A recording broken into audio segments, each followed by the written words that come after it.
LEEP. Introduction. Please point to the cervix. Choose one of the following options.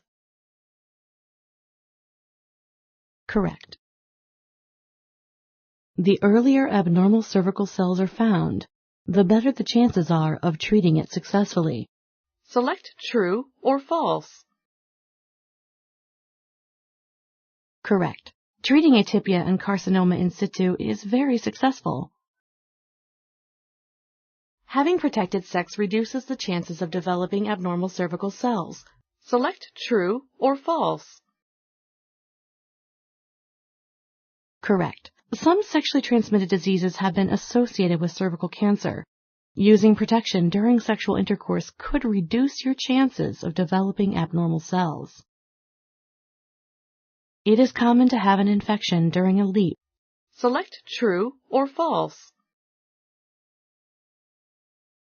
Correct. Infections are relatively rare.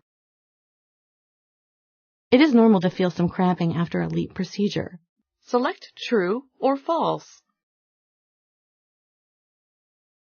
Correct.